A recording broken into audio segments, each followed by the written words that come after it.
আপুনি যদি আপোনাৰ ফেমিলিৰ লগত ক'ৰবাত ৰাতি গৈ আছে আৰু ৰাস্তাত দেখিছে যে দুজন মানুহ এক্সিডেণ্ট হৈ পৰি আছে, তেনেহ'লে আপুনি নিশ্চয়কৈ তেওঁলোকক সহায় কৰিবলৈ যাব। কিন্তু মই আজি আপোনালোকক এটা কথা কওঁ যে আজিৰ দিনত তেনেকুৱা এটা পৰিস্থিতিত একো নভবাকৈ মানুহক সহায় কৰিবলৈ যাব নালাগে। কিয় কৈছোঁ, এই ভিডিঅ'টো চাই লওক। মানুহ কিমান তললৈ নামিব পাৰে।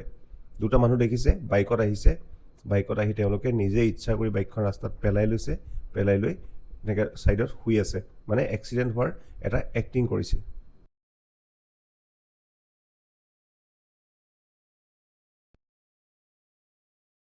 অলপ পাছতে দেখিছে হাজবেণ্ড ৱাইফ বাইকত আহি আছিল। নিশ্চয়কৈ যিকোনো মানুহ হ'লে তেনেকৈ যদি পৰি থাকে সহায় কৰিবলৈ আগবাঢ়ি যাবই। গতিকে তেওঁলোকে আহিছে, তেওঁলোকক সহায় কৰিবলৈ চেষ্টা কৰিছে।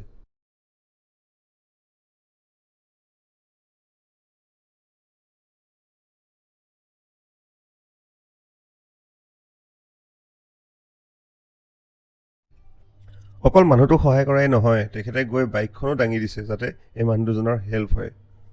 এই ভিডিঅ'টো কেইদিনমানৰ পৰা ইণ্টাৰনেটত খুব ভাইৰেল হৈ আছে।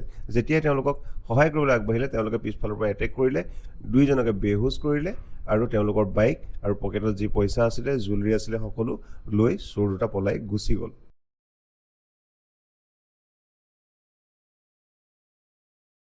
গতিকে আজিকালি দিনকাল এনেকুৱা হৈছে যে আপুনি কাৰোবাক সহায় কৰিবলৈ গ'লেও তাতো ৰিস্ক থাকে।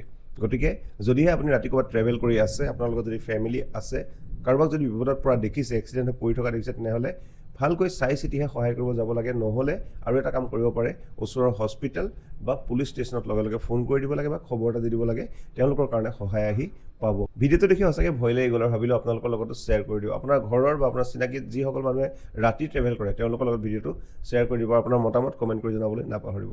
আজিলৈ আহিছোঁ, ধন্যবাদ।